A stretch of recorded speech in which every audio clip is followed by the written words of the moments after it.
Mr. Speaker, I yield myself such time as I may consume. Gentleman is recognized for such time as he may consume. Thank you, Mr. Speaker. I rise in support of H.R. 468, the Enhancing Services for Runaway and Homeless Victims of Youth Trafficking Act of 2015. I'm honored to join my colleagues, the gentleman from Nevada, Mr. Heck, the gentleman from Michigan, Mr. Wahlberg, and the chairman of the full committee, the gentleman, Mr. Klein, and appreciate their leadership in this important issue.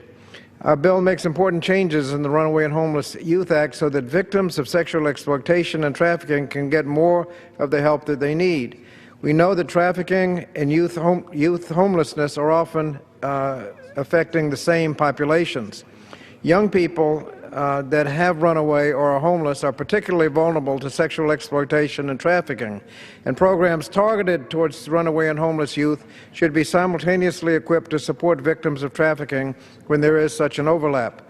Research consistently confirms the correlation between running away and becoming exploited through prostitution. For example, according to a 2006 FBI Uniform Crime Report, girls who run away from their homes, group homes, foster homes, or treatment centers are at high risk of being targeted by a trafficker or becoming exploited. Street outreach programs were created to provide services to runaway and homeless and street youth who have been subjected to or at risk of being subjected to sexual abuse. Every year, 25,000 of these young people find shelter as a result of these programs. The legislation being considered today ensures that street outreach programs can rely on funding already available through the Runaway and Homeless Youth Act. This allows the Department of Health and Human Services to provide street-based services such as individual assessments, treatment, counseling, or other shelter for runaway and homeless youth who are also victims of trafficking.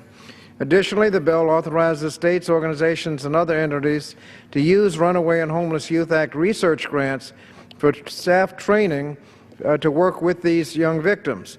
Such additional training will allow service providers to successfully address the behavioral and emotional effects of the abuse and assault that these victims endure. Our bill also enhances training programs so that staff will be able to recognize and respond to the unique needs of trafficking victims. This is a small but important change, one necessary to improve services available. Updating the Runaway and Homeless Youth Act with this legislation is an important first step, but it's also important for Congress to consider reauthorizing the entire Act, which expired last year.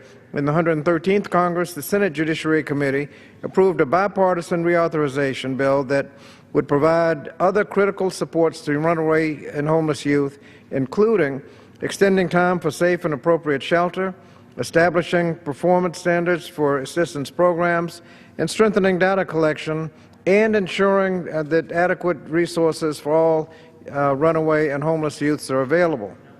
It is my hope that the House can continue the spirit of bipartisanship and comprehensively update the Runaway and Homeless Youth Act.